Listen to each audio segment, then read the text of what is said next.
কে বলবে? এইটার নাম হলো আয়াতুল কুরসি। নাম শুনেন কি? আবার বলছি আল্লাহু লা ইলাহা আল্লাহু লা ইলাহা ইল্লা হুয়াল কাইয়্যুম লা তাখুযুহু সিনাতুন ওয়া লা নাওম। তার নামের পরিচয় চেয়েছেন ও বান্দা বান্দীরা রে, শুনে রেখে দাও আমি আল্লাহ খালাকুল কায়নাতের মালিক, আমি আল্লাহ সব কিছুর মালিক, আমি আল্লাহ ছাড়া কোনো ইলাহ নাই, আমি আল্লাহ সবার প্রতিপালক, আমার আল্লাহ তাই বলে বলেন আল্লাহু লা ইলাহা ইল্লা হুয়াল হাইয়ুল কাইয়্যুম। আমি আল্লাহ চিরঞ্জীবী, আমি আল্লাহ চিরশক্তিশালী। আল হাইয়্যু মানে চিরঞ্জীবী, যার মৃত্যু নাই। আমি আল্লাহ আল্লাহ বলছে আমার একদিন কথা ঠিক না ভুল। আর আল্লাহ হলেন সমস্ত শক্তির ঊর্ধ্বে ক্ষমতাবান। জোরে বলুন সুবহানাল্লাহ। পৃথিবীর সবকে একদিকে থাকে আমার আল্লাহর শক্তি কম না একটুখানি না মানে ও জোরে বলুন সুবহানাল্লাহ। আল্লাহ তাআলা বলেন লা তাখুযুহু সিনাতুন ওয়া লা নাওম। ওয়া মা বাদানা শুনে রেখে দাও আমি আল্লাহ তন্দ্রা লাগে না, আমি আর ঘুমাই না, আমি আল্লাহ ঘুমাই না, আমি আল্লাহ তন্দ্রা ঘুম স্পর্শ করতে পারে। জোরে বলে আমাদের প্রয়োজন হয় কি হয় লা অর্ডার করে সব জিকির হয় না সময় জলসায় অর্ডার দিয়া মানে মানুষ জেগে সীমায় না জিকির করে। জুম্মার দিন দেখবেন ইমাম সাহেব খুতবা দিচ্ছে মসজিদের মিম্বরে, কিছু মানুষ অনেকে আমার নাক দেখো হইবে অনেকে হয় না, এটাকে বলা হয় তন্দ্রা, ঘুমের আগের সিম্পটম। এটাকে কি বলা হয়? তন্দ্রা। বাংলায় তন্দ্রা, আর আরবিতে কি বলা হয়? কোরআনের ভাষা সিনা।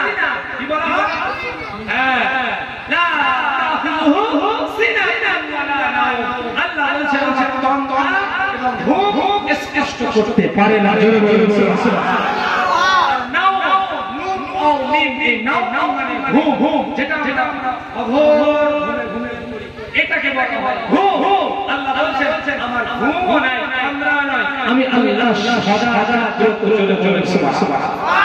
আমি যে রাতের বেলা দুটোর সময় চুপি ঝেড়ে দিলাম, পেচ্ছাপ করে করে নিলাম না, এই যুবকেরা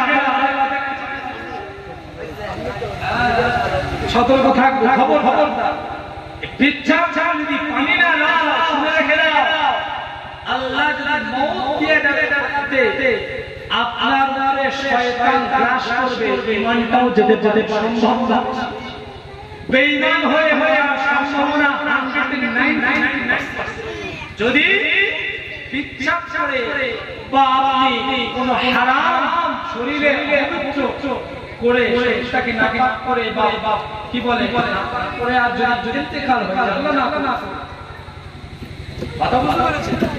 এই জন্য আমরা জোর করে সব জ্ঞানে স্বইচ্ছায় কেউ আমরা পাপ মনে থাকুন হ্যাঁ। তবে একটা রাসূলের হাদিস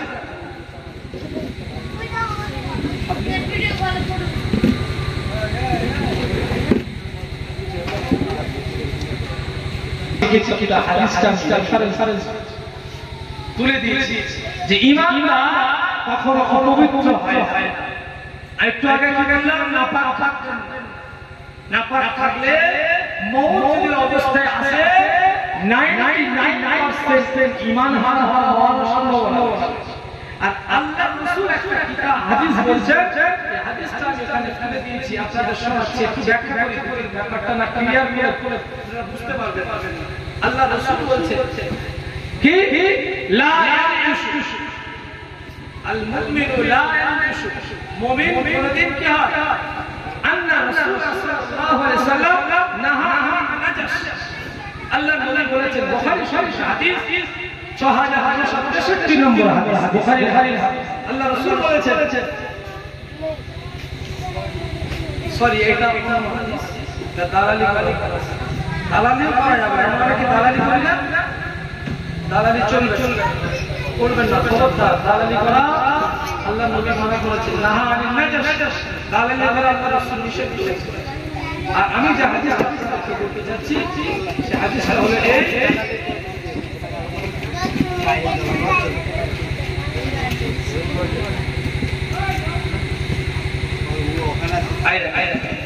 ইন্নাল মুমিনা লা ইয়ানজুস, মুমিন নাপাক দ্রব্যে পরিণত হয় না।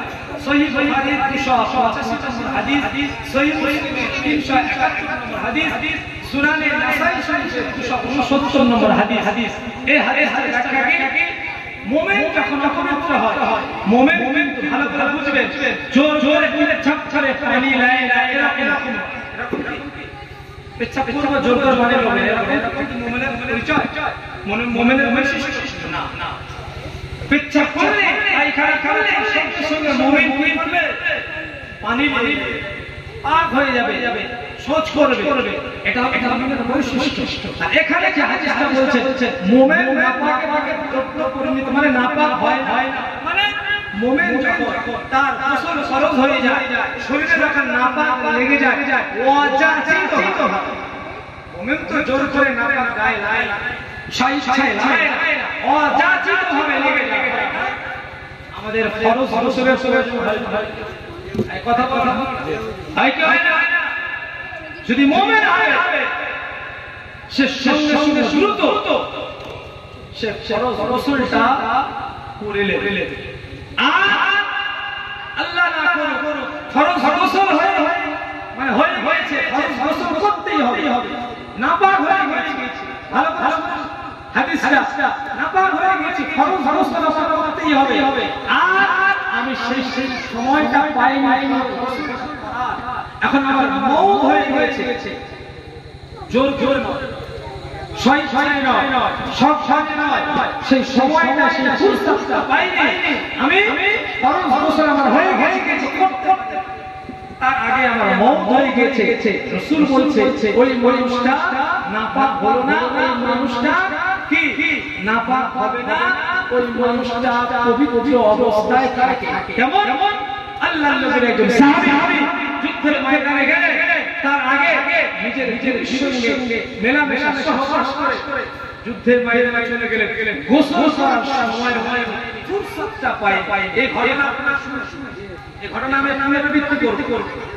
ওই হানজালা রাদিয়াল্লাহু আনহু নবী পাকের বিশেষ সাহাবী, গোসল করেননি, ফরজ গোসল হয়ে গেছে, করার সময় পায়নি, যুদ্ধের দাওয়া বেজে গিয়েছে, আল্লাহর নবী সাহাবী যুদ্ধের ময়দানে হাজির হয়েছে, সেখানে শহীদ হয়ে গেছে।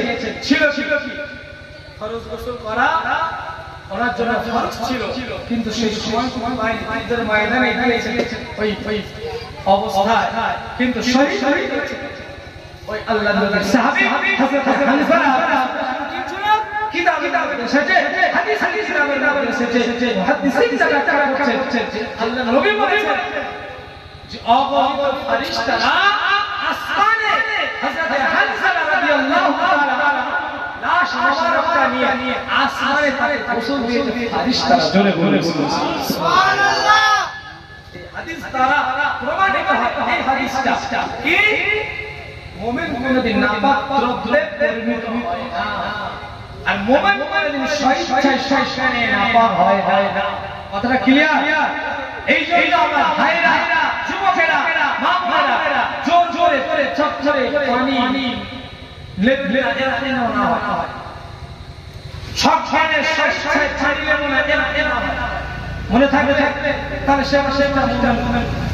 কেন মুমিন সবসময় পবিত্র থাকে। জোরে বলুন সুবহানাল্লাহ।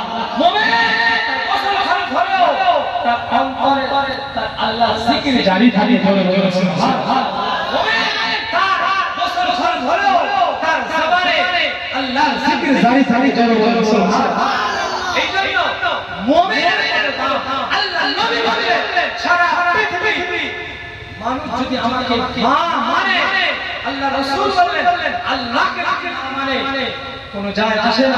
আল্লাহ একটা মুমিন যদি বেঁচে থাকে, একটা ঈমানদার প্রকৃত মুমিন পৃথিবীতে বেঁচে থাকে, আল্লাহ পাক ওই প্রকৃত মুমিনের ওসিলা সারা পৃথিবীর নিজামটাকে আল্লাহ বাকি রাখা ধূলিসাৎ করবেন না। জোরে বলে তাহলে মুমিনের ইজ্জত সম্মান, মুমিনের ফ্যাসিলিটি, মুমিনের মর্যাদা আল্লাহর কাছে কম। ঈমানদার কাকে বলে সব ধরনের জোরে কোনদিন আমরা অবৈধ কাজ করব না। হয়ে গেছে ভুল হয়ে যেতেই পারে, আমরা মানুষ ভুল হতেই পারে। কি গো মানুষের সাথে ভুল হবে, তবে ভুলটা আমাদেরকে যখন আমরা বুঝতে পারব সঙ্গে সঙ্গে আমরা সেই ভুলের ক্ষমা প্রার্থী হই। মাফ চেয়ে কাউকে বড় কথা বলেছি তার কাছে ছোট হয়ে ভাই একটা মেজাজ হয়ে কিছু করেছিলাম তোমার কাছে ক্ষমা চেয়েছি, কিছু মাইন্ড করুন। তখন কি হবে? ওই মানুষটা মনে আর ব্যথা পাবে না, ওই মানুষটা মন থেকে খুশি হয়ে যাবে, ও ক্ষমা করে দেবে, ও ক্ষমা করে দেবে, আমার রব কায়নাত ক্ষমা করে। জোরে জোরে এটা ক্লিয়ার? ও ভাইরা আপনার ভাই চাষ্ট ভাই, গ্রামের ভাই, এলাকার মানুষ, আপনার পাশে জমি রয়েছে, ঘর পাশাপাশি বলেছে মাপ করতে গিয়ে একটা ঝামেলা চলছে। ও বলে কি আমি বলি এটা আবার পাশের ভাই সে বলে, পাড়া প্রতিবেশী সে বলে, চাষ্ট ভাই সে বলে, গ্রামের মানুষের বলে এটা পাও না, এটা আমার ভাই। এই আমি এক জায়গা নিয়ে একটা জায়গা নিয়ে খবরদার মুমিন হয় একটু উদার দেখিয়ে দেবে। একটা জায়গা কি হবে যদি হয় মুমিনের অন্তরটা উদার ভাই আল্লাহ মুমিনের দিলেতে সারাক্ষণ রহমত নাযিল করতে থাকে। যা একদিকে তুই বলছিস যা, কিন্তু আমরা কি করি তার ব্যাটি এমন দেখতে পাওয়া যায় ওই একটা জায়গায় ঝামেলা, প্রথম ঝগড়া, এরপরে গালাগালি।